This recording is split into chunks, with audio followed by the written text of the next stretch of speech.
Hello everybody and welcome back to Slow Your Roll. I'm Cody, and today we're going to be talking about one of my absolute all-time favorite concepts with TTRPGs. And no, I'm not exaggerating.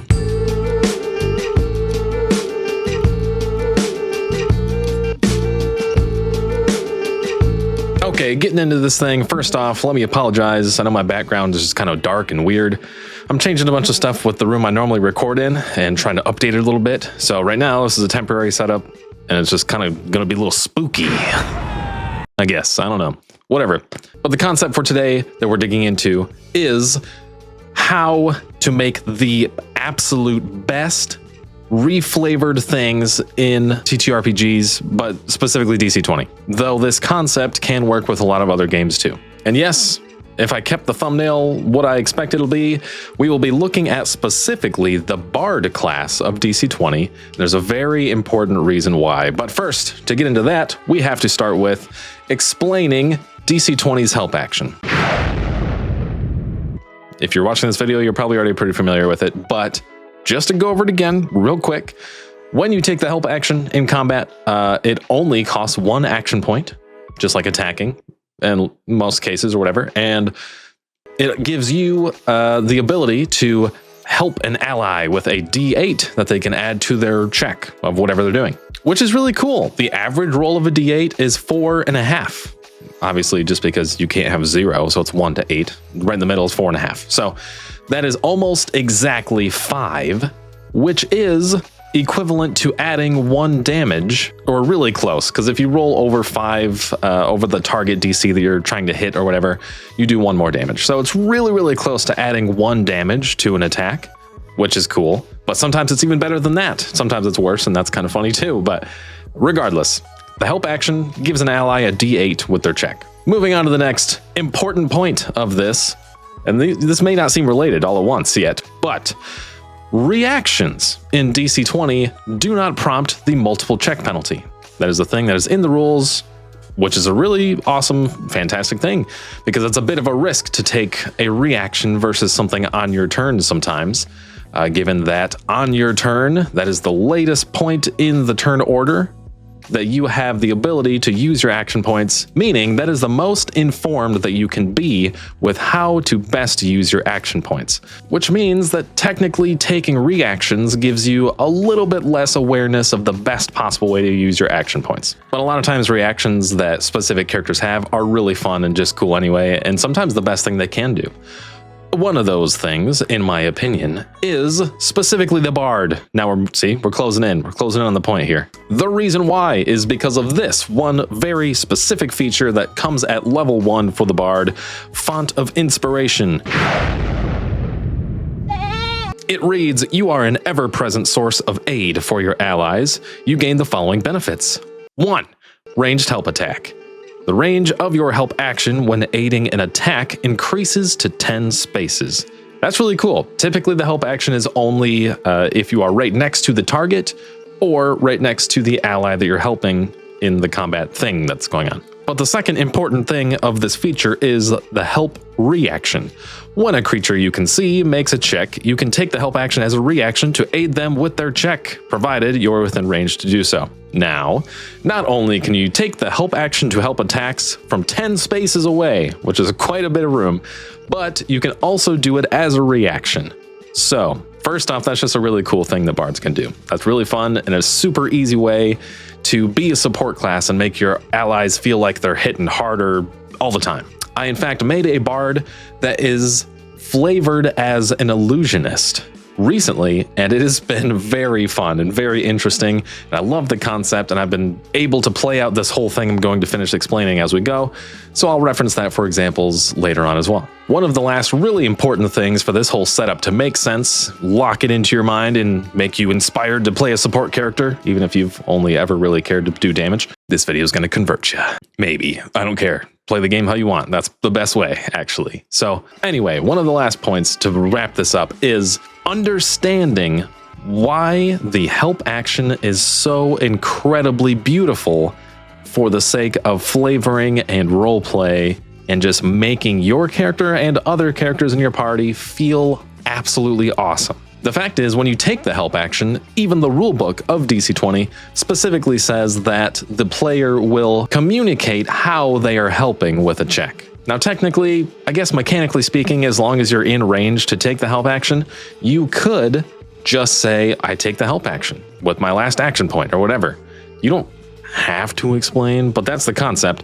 And honestly, it's a terrible injustice if you don't explain. This is why. The mechanics for the help action are already locked in for you.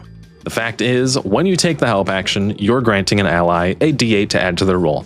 That's the mechanics. There's no flavor to it, which means the help action can look like anything. You need to think about that for a second. The help action can look like literally anything. So that means it can be a spell. Oh, wait, you have to spend mana for spells. You have to spend action points for spells. No, you don't, because you're not changing the mechanics. All you're doing is adding a D8 to your allies' checks. This means you can describe the help action to look like anything. It doesn't matter. This is the most free you will ever be to describe something awesome in combat, exactly the way that you would like it to look, or exactly the way that you know another player would like it to look on their character, and make them feel awesome at the table too. So now I'm going to give you a list of common things that you can do with the help action that are really just categories and a template for you to use as roleplay, just magic. And this will work with several classes, but this is when I'll reference the illusionist bard that I made recently as well. Now, to take full advantage of the concept that the bard is able to use help as a reaction and utilizing the 10 spaces of the range for helping with attacks, most of these things in the template will be in reference to helping with attacks.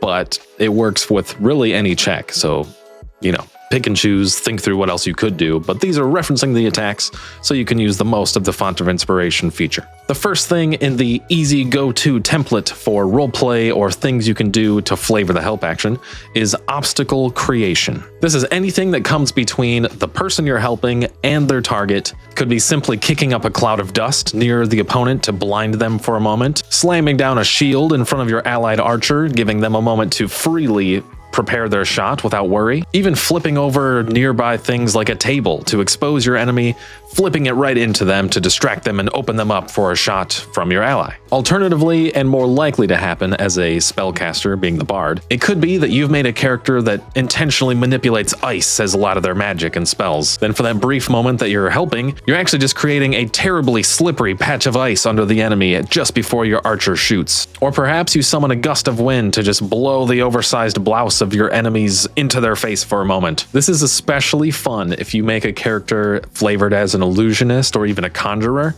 So, referencing that character that I made earlier, it was always a good go-to to create a simple ripple of shadows in front of an enemy's face, especially because the illusionist I had kind of used shadow manipulation for his illusions in a lot of ways. Or you could really just go the conjurer route too.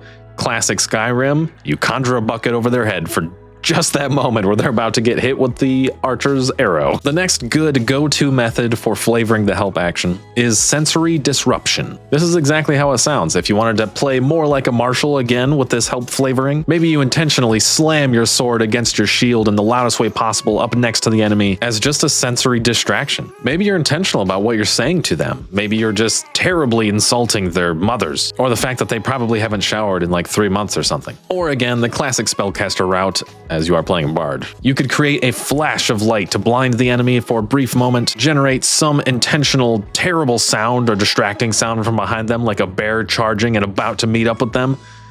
I'd be pretty distracted with that. Or humorously, maybe just causing an absolutely horrendous smell that makes them choke and gag for a second, just enough to hand that D8 to your allied archer. The third go-to method for reflavoring help is highlighting an enemy vulnerability. This could be a simple matter of pointing out and exposing by locking up an enemy to a broken piece of their armor or something like that. Or even more simply put, literally just using a weapon of yours or something to intentionally lower, remove the shield shield or the armor that the enemy's wearing. Flavored more on the spellcaster side, it could be that you briefly actually highlight a spot of their armor that's missing or a vulnerability that they have with some sort of magical arcane energy, which is technically the flavor for the spell Guiding Bolt. The last and maybe simplest, or at least most open and kind of fun, is the ally enhancement method. One of my favorite methods for describing how guidance looks as a cleric, especially when I'm helping with an attack, because again, guidance is really just a spell to cast the help action at range, pretty much. Anytime a player attacks, just do what they're doing, but with radiant or umbral energy, or now I guess any energy that your cleric would normally use. You know your archer is about to line up some awesome shot, so you cast guidance on them and they instantly become an arcane archer.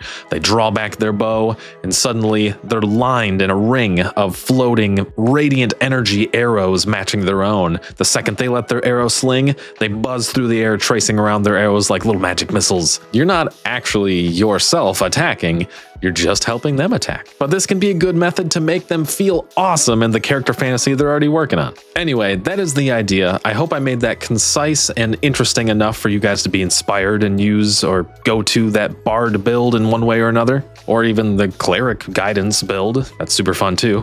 By the way, aid from clerics, another awesome way to flavor this kind of thing without having overpowered mechanics in some way or another. I do want to circle back to now that you've gotten the whole concept. Imagine the awesome illusions or conjured objects or beings that you could use just reflavoring the help action.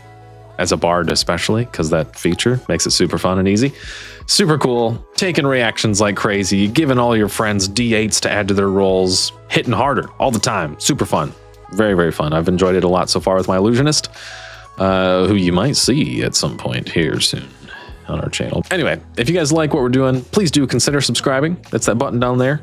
It'll make you better at TTRPGs. It's not true. And now we have memberships available, so if you want to pay us money... What am I doing? Anyway, thank you for watching. I do really appreciate it. Let me know what you guys think of this whole concept in the comments. If you have other really awesome ideas for flavoring the help action or guidance, please leave them down there, because I will steal them from you. Because that's how you get better at TTRPGs, actually, aside from subscribing to our channel. Anyway, thank you guys. Have a good one.